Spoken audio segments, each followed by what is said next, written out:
Welcome to another presentation of God's Temple of Truth. We've been through deep water. In the previous presentation, we looked at smoke in the sanctuary. I was referring to the smoke from the bottomless pit.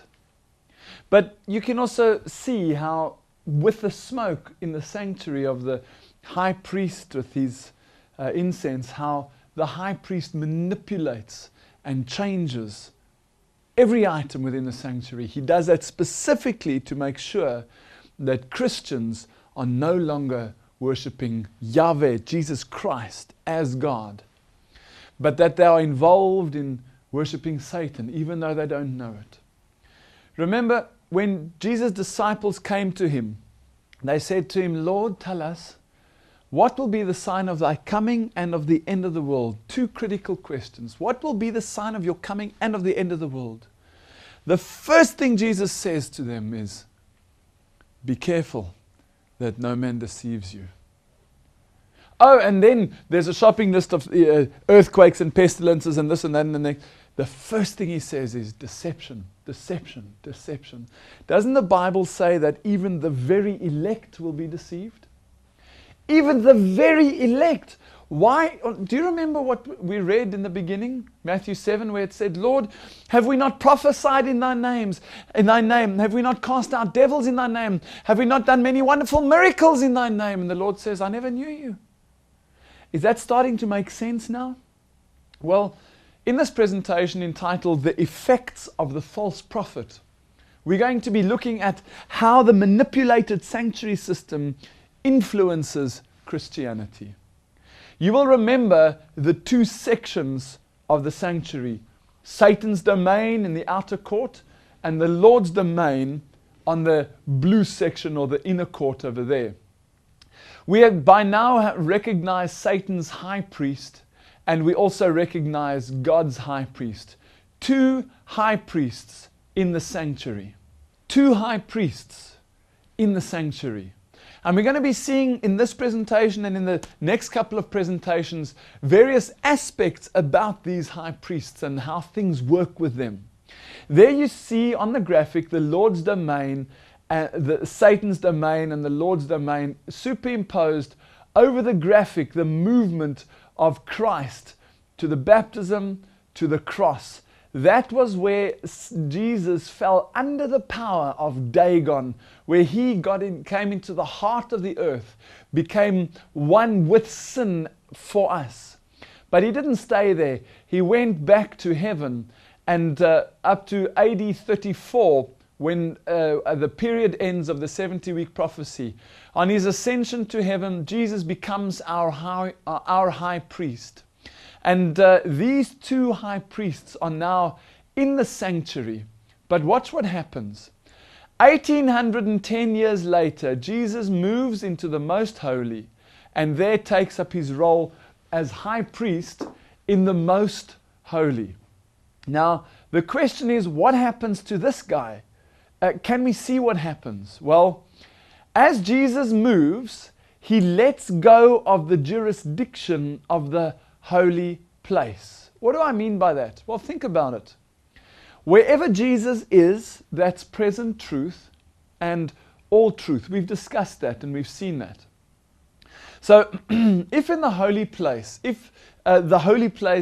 obviously the aspects of the holy place pertain to and refer to Christ, but Christ is not there. He is leaving jurisdiction from there as he walks over into the most holy. And then something happens. Watch. There's now a gap in the sanctuary between what belongs to Christ, the most holy area, and what belongs to Satan. The Bible tells us that this guy is a thief and a liar from the beginning. So he will take control of this area. He literally wants control of, he cannot obviously be in the presence of Jesus, but he will take control of whatever he can. So the movement now changes, not just that there's two high priests, one in the temple area and one in the outer court, but now Jesus in the most holy allows, with the movement allows Jesus into the most holy, that place to be separated. Now watch what happens here. from the outer court, the high priest of Satan now moves up into the holy place. And we know by now, quite clearly who the high priest of Satan today is. And when you read Matthew 24, verse 15, it says, "When you therefore shall see the abomination of desolation spoken of by Daniel the prophet, standing in the holy place, whoso readeth, let him understand." You know that the Bible always has multiple fulfillments, and we've spoken about it. It'll be as it was in the days of Noah. That antitype at the end of time will be as it was in the days of Noah. But this, what Matthew is referring to, is specifically pointing to AD 70, the destruction of the temple. When you see the abomination of desolation spoken of by Daniel, standing in the holy place, that was the area around Jerusalem, as the Roman standard came in and took control and destroyed the temple in Jerusalem. But there are also other fulfillments of prophecy. And I believe that what the Lord is saying here is that the abomination of desolation, as spoken of by Daniel about the Antichrist standing in the holy place, I also believe that that is a fulfillment of the spiritual holy place in antitype. Let me explain. The question I want to ask, who else is in the holy place? We saw Dagon, the high priest, moving into the holy place. But who else is in the holy place? Let's check. You remember here are the various aspects. Do you remember who that was? Those were the various churches, the Catholic Apostolics, the Anglicans, the Calvinists, etc., the Baptists, the Lutherans, the Anabaptists. These are the guys in the holy place. Now, Revelation 16:13 said to us that I saw 3 unclean spirits like frogs come out of the mouth of the dragon and out of the mouth of the beast and out of the mouth of the false prophet. This Babylonian trinity, this false trinity. And I saw 3 unclean spirits like, what was that? Frogs. Question. How does a frog catch its prey? With its tongue, right? So let's see if we can see a parallel of that in the sanctuary. Go back to the graphic with me.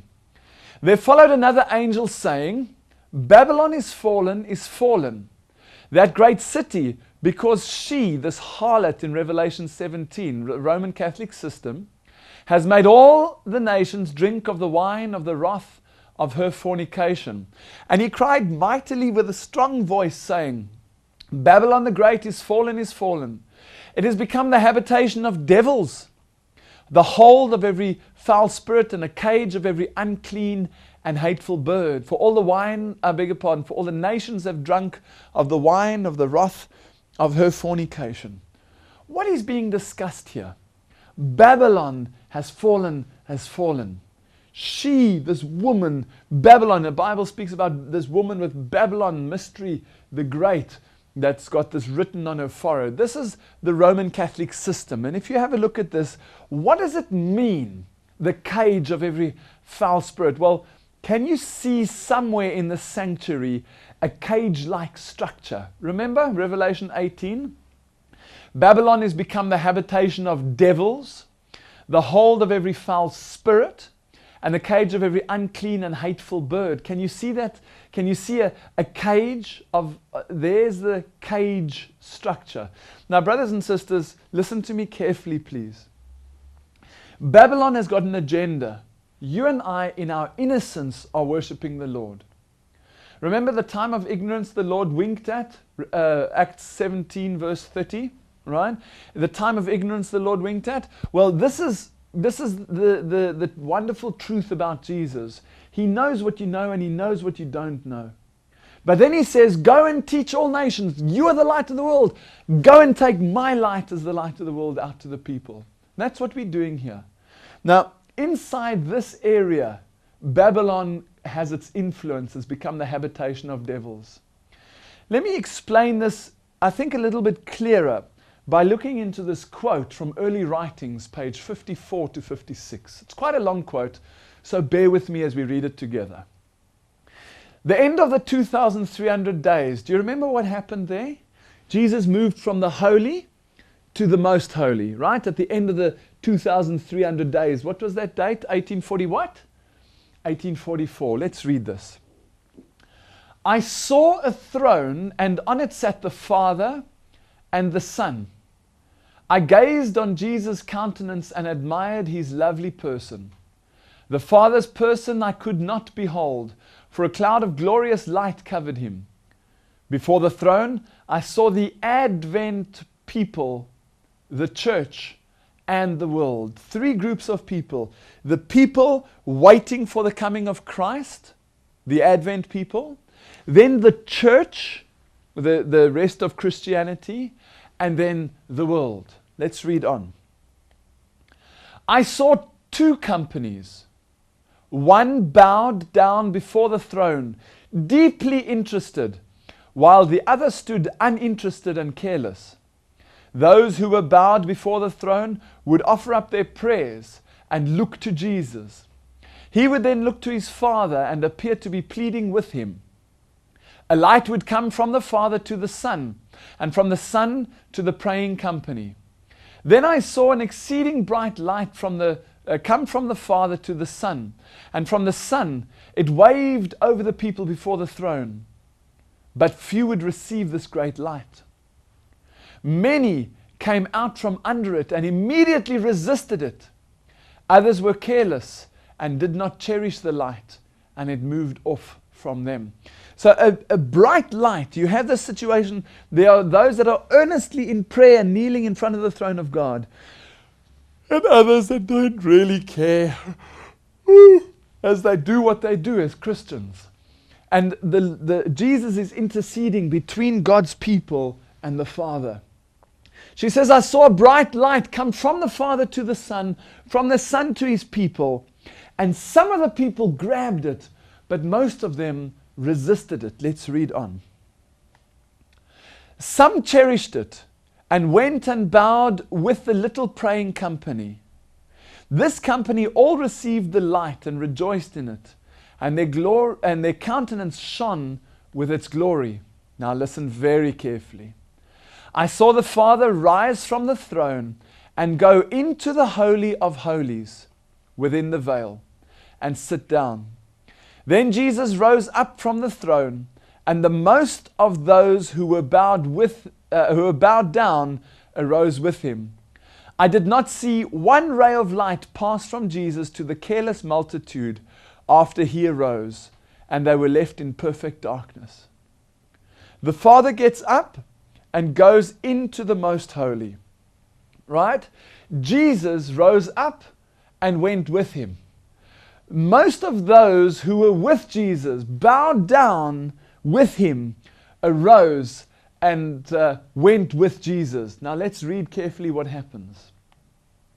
Those who arose when Jesus did kept their eyes fixed on him as he left the throne and led them out a little way.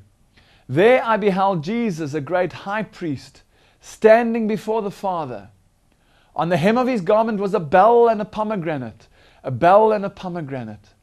Those who rose up with Jesus would send up their faith to him in the holiest and pray, My Father, give us thy Spirit. Then Jesus would breathe upon them the Holy Ghost. In that breath was light, power, and much love, joy, and peace. I turned to look at the company who had still bowed before the throne. They did not know that Jesus had left it. Satan appeared to be by the throne, trying to carry on the work of God. Listen, as the Father gets up and goes into the most holy, so Jesus gets up and the light comes from God. Some of them accepted it and followed Jesus into the most holy. Most of them rejected it. And yet they were bowed in reverent obedience to the throne. They were worshiping God. They didn't realize that God and Jesus had gone into the most holy. And now, let's read those last couple of words again. Satan appeared to be by the throne, trying to carry on the work of God. So where God had breathed out his blessing onto the people, but he now